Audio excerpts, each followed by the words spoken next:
네, 이번도 서술형입니다. 이란과 이스라엘의 충돌이 격화되고 있습니다. 지금 8일째 이어지고 있는데요. 여기서 트럼프 대통령은 이란 공격 여부를 2주 안에 결정하겠다면서 최종 협상 시한을 제시했죠.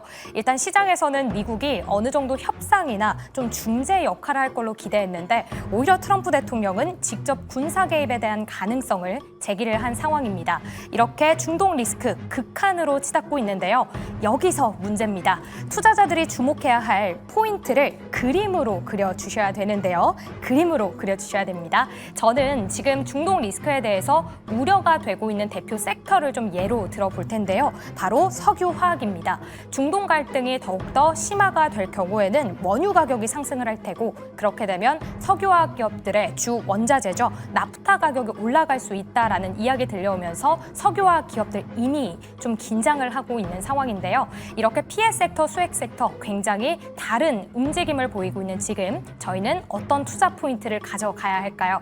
다양한 그림이 나올 걸로 예상이 됩니다. 첫 번째 문제에서 손풀기 해봤으니까요. 두 번째 문제 기대해 주시면 좋을 것 같네요. 그럼 두 번째 주식 남녀의 선택 바로 그려주시죠. 네, 오늘도 빠지지 않고 그림 문제가 나왔습니다. 두 분께서 굉장히 바빠지실 것 같은데, 자, 앞서서 말씀드린 것처럼 국내 정치적 불확실성이 어느 정도 해소가 되면서 이렇게 증시가 탄력을 받는 모습을 보면서 이 러시아 우크라이나 전쟁이 해소가 된다면 얼마나 좋을까라고 생각을 하시는 분들이 많을 것 같습니다. 실제로 그런 움직임들이 조금씩 나타나고 있었는데 문제는 또 하나의 새로운 분쟁이 일어나기 시작했습니다. 그래서 이스라엘과 이란, 중동 리스크가 불거지면서 증시가 세계 글로벌 시장이 계속해서 예의주시하고 있는 상황입니다. 트럼프 대통령은 2주라는 기한을 또 언급을 한 만큼 앞으로 좀 불안한 시장이 좀 이어지지 않을까 하는 생각들도 드는데요. 자, 이런 상황 속에서 우리가 투자자들이 주목해야 할 포인트는 무엇일지 그려달라는 게 바로 두 분의 오늘 두 번째 문제입니다. 자, 누구의 화면인지는 모르겠지만 이런 화면을 보면서 열심히 그림을 그려주고 계신 것도 같네요. 자, 과연 흡사하게 그림을 그려주셨을지. 자, 다 그리신 거 맞죠? 예, 두 분의 답변을 만나보겠습니다. 정말 나쁜 팁이다. 네. 자, 이지은 전문가님은 오일이라고 써 있는 흡사 드럼통과 같은 거가 그려져 있고요. 그리고 쭉 위쪽으로 올라가는 화살표가 하나 눈에 띕니다. 자, 그리고 테이버 전문가는 이번에는 뭔가 보고 그리지 않고 직접 그리신 것 같은데 뭔지는 알겠습니다. 뭔지는 알겠는데 설명을 잠시 후에 한번 들어볼게요. 자, 일단은 우리 그림 잘 그려주신 오일 어떤 얘기 해주실 건가요? 국제유가 얘기하고 싶었는데요. 예. 근데 잘 그리셨어요. 예. 이번에 괜찮았어요? 굉장히 괜찮은데요. 네, 이제 점점 그림 실력이 늘어나고 있습니다. 네, 일단 국제유가 상승, 결국엔 인플레이션에 대한 우려도 올라갈 수 있고 그런 금리 인하 사이클에 대한 부분이 또 저 멀리 멀어지기 때문에 이와 관련돼서 또 우리나라 안에서도 유가 관련된 이제 종목들이 테마성으로 많이 움직이잖아요. 그런 종목들이 또 시장에서 시세 수급을 또 가져가게 되면 사실 가야 되는 종목들이 약간은 지체되는 경향들도 있기 때문에 이제 매크로적인 환경에서도 많은 영향을 주고 또 우리나라 국내 증시 안에서 수급적인 요인으로도 많은 영향을 주기 때문에 유가에 대한 흐름에 중동 리스크는 가장 큰 영향을 주고 있다라고 보고 있고 유가도 마찬가지고 천연가스 관련돼서도 요즘에 ETF 상품들이 또 그쪽 천연가스 쪽에 투자하는 상품들도 수익률이 굉장히 좋더라고요. 그런 것처럼 중동에 대한 리스크가 결국에는 원자재 가격에 대한 상승을 야기시킬 수 있고 또 인플레이션에 대한 우려라던가 이런 부분들 다 연결고리를 가지고 있어서 투자자 입장에서는 그런 것들을 좀 체크를 해봐야 되지 않을까라고 생각이 들어서 네, 이걸 한번 그려봤습니다. 마지막에 이렇게 목소리가 작아지세요, 갑자기. 아직 자신감이 좀 덜해요. 최근에 미국에서 이제 여러 가지 경제 지표들이 나올 때 관세에 대한 부담이 좀 있었는데도 의외로 소비자 물가나 여러 가지 지표들이 생각보다 괜찮네라는 생각이 들었던 것 중에 하나가 바로 이 원유 가격 때문이 아니었을까 하는 분석들도 많은 것 같은데 지금 이 리스크가 좀 불거지고 이게 소비자 물가나 이런 쪽으로 반영이 된다 그러면 앞으로 미국에 있는 여러 가지 정책 결정자들의 생각도 좀 달라질까요?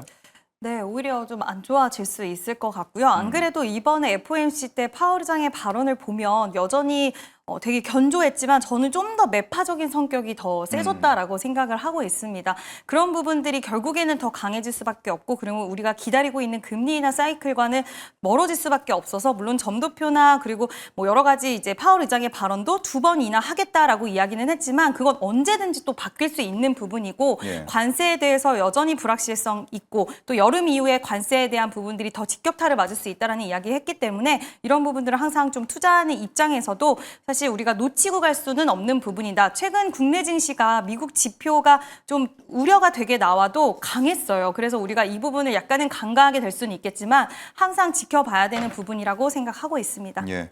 뭐 시장에서 나오는 얘기들 보니까 또 뭐 늘 그렇듯 중동 리스크 불거지면은 뭐 유가 100달러설 이런 것들도 나오고 있고 한편에서는 그렇게 영향이 크지 않을 것이다. 뭐 이런 분석들도 나오고 있어서 앞으로 유가 흐름 잘 지켜봐야겠다는 생각이 듭니다. 자, 그런가 하면 우리 테이버 전문가의 그림을 다시 한번 만나볼 텐데요. 제가 최근에 이게 좀 관심이 생겨서 알아본 적이 있기 때문에 저는 뭔지 알 것 같은데 우리 시청자분들을 좀 이해하기 쉽게 설명을 해주시죠. 자, 여기 있는 요게 보시면은 그 산 안에 있는 지하에 있는 핵시설입니다. 근데 요 핵시설이 지금 아주 그 니탄즈라고 하던가 거기가 매우 중요하다라고 이야기를 하고 있는데 예. 여기를 공격하려면은 그 요 위에서 이제 떨어지는 아주 그냥 큰 미사일이 필요해요. 이 벙커버스터라고 부르는 건데 지하를 뚫고 터지는 미사일입니다. 그리고 요 벙커버스터는 누구만 가지고 있냐? 미국만 가지고 있어요. 그리고는 어제 트럼프 대통령이 얘기했습니다. 우리는 2주 내에 이제 이란에 대한 공격에 대해서 확정적인 그런 뭐 계획 시나리오를 세울 것이다라는 이야기가 나왔습니다. 그러니까 지금은 우리가 어떻게 이렇게 보여드릴까요? 네, 요 벙커버스터가 없으면은 이란의 핵시설을 공격할 수 없다라는 점. 그래서 그 부분에 있어가지고 계속해서 이제 공격 수위, 이란과 이스라엘의 공격 수위는 올라가고 있지만 그 상황에서도 지금 가장 중요한 거는 그래서 핵시설을 때릴 것인가라는 점이기 때문에 이 부분에 있어서는 현재 뭐 국제유가도 말씀을 해주셨어요. 차트 요거 살짝만 띄워주시면은 지금 국제유가 차트 브렌트유 기준으로 보시면은 전쟁 당시 전쟁이 처음에 나왔다라는 했던 고 라인 78.5불 요 라인에서 지금 아직까지 뚫고 올라가지 않고 있는 모습을 보이고 있습니다. 그래서 78.5불이라고 하는 요 라인을 79불, 80불이라는 라인을 뚫고 올라가지 않으면은 시장에는 큰 조정이 없을 것이다라는 이야기를 하는 이유도 아직까지 미국이 출동하지 않은 상황이고 말 그대로 이제 직접적인 시설 타격이 있지 않는다라고 하면은 이게 협상 여지는 살아있다라고 이야기하는 부분이기 때문에 이 부분을 보셨으면 좋겠고 요건 지금 천연가스 차트입니다. 천연가스는 계속해서 올라가는 모습을 보이고 있어요. 특히 천연가스 같은 경우에는 이스라엘이 이란의 천연가스 관련 시설을 공격했다는 얘기가 나오면서 요게 이제 뭐 지난 걸프전 혹은 뭐 중동 전쟁에서도 이게 유정을 때린 적은 없었다라는 이야기를 많이 하고 있는데 실제로 이란의 천연가스정이 공격받았다라는 이야기가 나오면서부터 급격하게 올라가는 모습을 보이고 있습니다. 그래서 결국에는 다시 연준도 말씀해 주셨지만 중요한 거는 하반기에 인플레이션이 얼마나 올라갈 것인가가 증시에는 가장 큰 재료다라는 점. 그래서 그 부분에 있어가지고 천연가스 올라가고 있고요. 국제유가는 아직까지 올라가고는 있지 않지만 요게 좀 더 올라간다. 그리고는 뭐 미국에서 B2 폭격기 혹은 벙커버스터가 출동한다는 얘기가 나오면은 시장에서는 이 부분을 매우 좀 싫어할 수 있다라는 거. 요걸 주의하면서 요 사태를 지켜보셨으면 좋겠습니다. 네, 좋습니다. 그림 한번 다시 보여주시겠어요? 예. 지금 말씀을 해주신 저 벙커버스터, 이란의 핵시설을 타격할 수 있는 벙커버스터를 실을 수 있는 게 이제 B2 폭격기 뿐입니다. 그래서 위에 그려주신 저 날아다니는 물체는 B2 폭격기로 추정이 되는데 제가 이제 B2 폭격기를 또 검색을 해서 이미지를 띄워놨거든요. 한번 비교를 해보시죠. 갑자기요? 예. 우리 또 많은 시청자분들께서 B2 폭격기가 너무 좀 장난감 같이 그려진 거 아니냐 이런 얘기를 해주셔서 이렇게 살짝 한번 비교를 해보도록 하겠습니다.